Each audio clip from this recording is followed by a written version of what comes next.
Hello everybody, welcome back, hope you're doing well. Today's video is going to be a little bit about the process of creating videos, as well as some fish. Don't worry, there will be fish.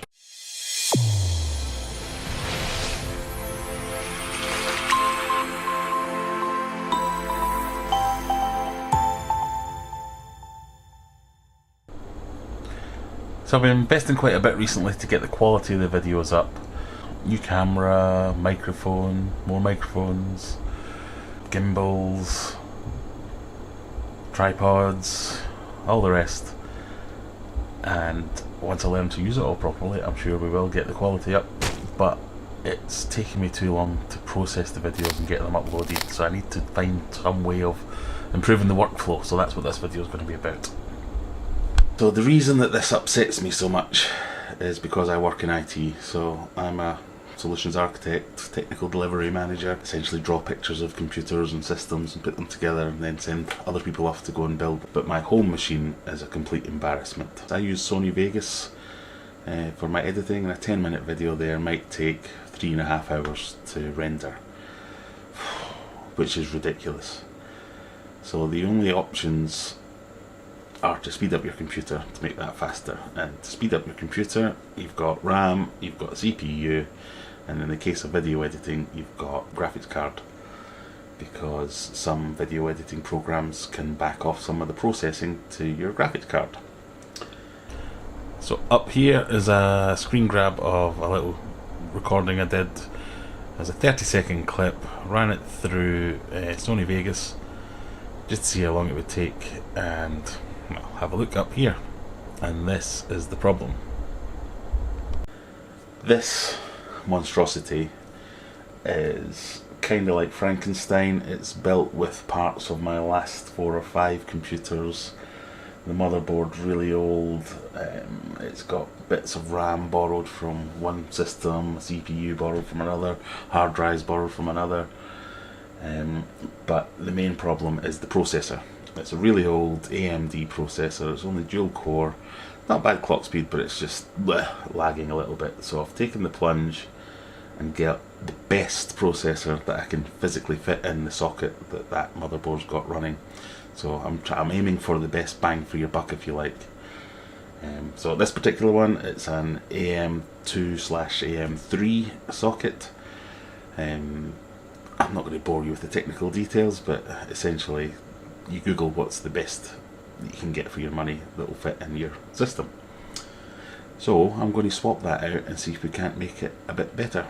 Let's get on with the upgrade part of it then. So unplug all this, take off the cover, and then we'll have a look inside. But all I'm going to need is the new processor, which I bought off eBay, cost me about 40 quid, and some thermal paste. I'll show you that in a minute. I'm probably going to do lots of things that you think, don't do it like that, so it's more of a do what I say rather than do what I do if you want to follow along. For instance, I'm going to hoover the inside of a computer. No one would ever say do that, but I like to get it clean.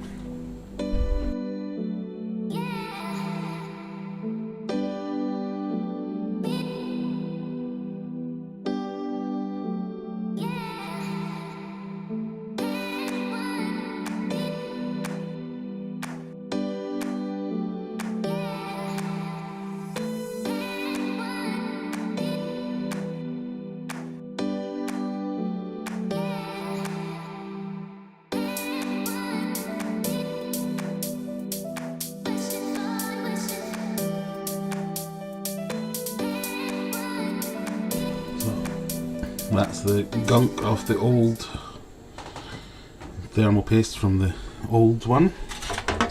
Let's give that a quick suck out because there's some dust there. Basically, don't want to get dust in the connections.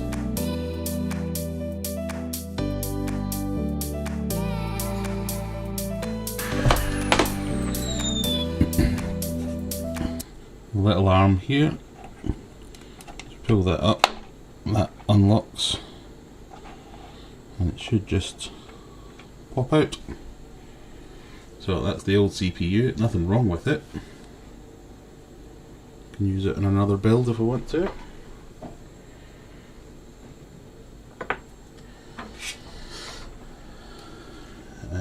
But I need to clean off this cooler before we go any further.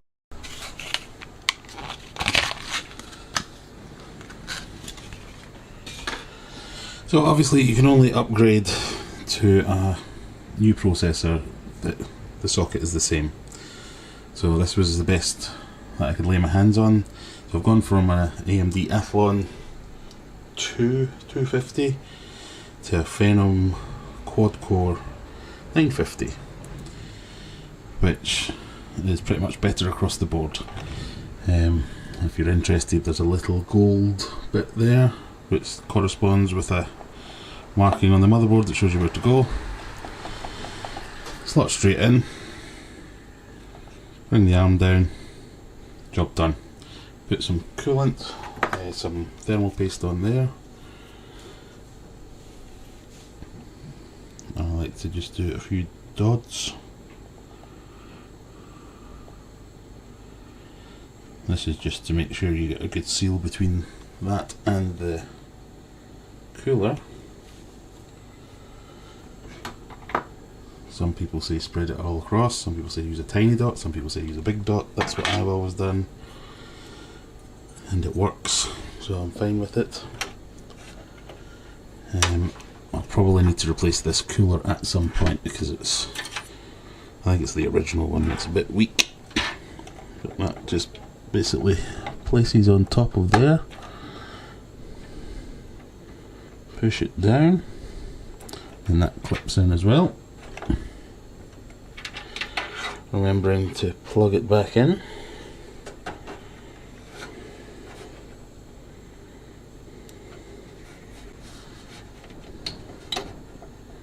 Big fat sausage fingers don't help with this type of work. And that's job done. So the next thing that I could upgrade would be to a better graphics card, so Sony Vegas can make use of the graphics card, because this one it can't. But that's fine. If I was going to start making those kind of upgrades to everything, I'd probably just start from scratch and do a new build. That's it, job done. Put the screws back in and turn it back on and see if it's any better.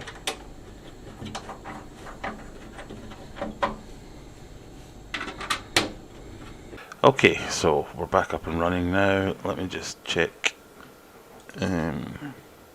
There we go, showing the new processor there. Yes, I know it's not the best processor in the world, but it's pretty much the best one I can get without upgrading everything.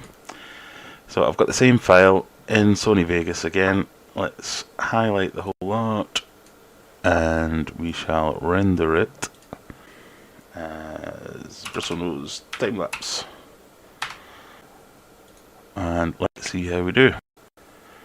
Again, we'll do a time-lapse within a time-lapse and come back and get this when it's finished. I think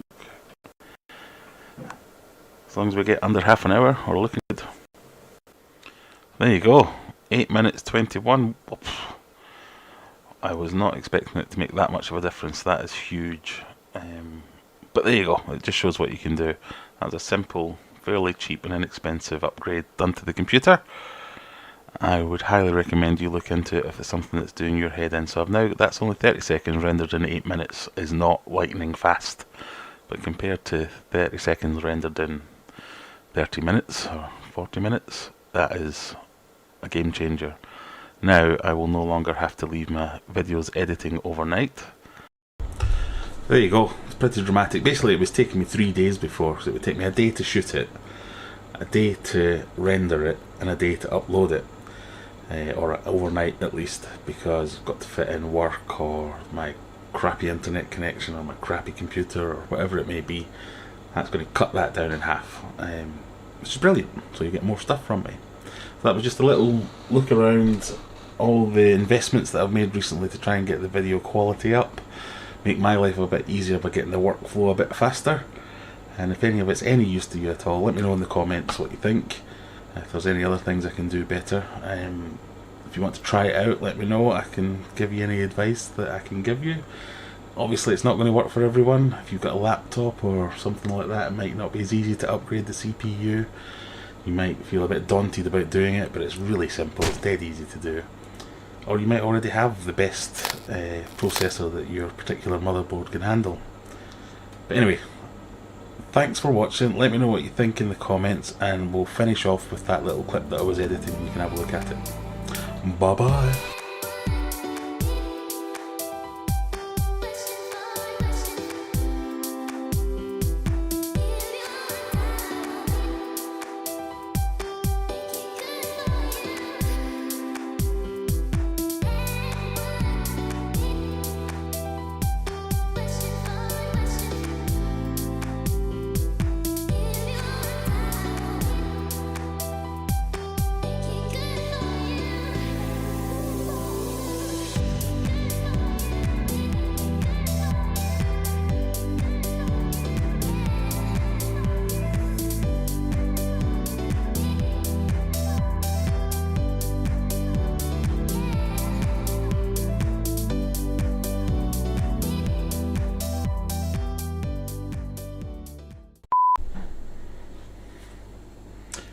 Let's get on with the upgrade.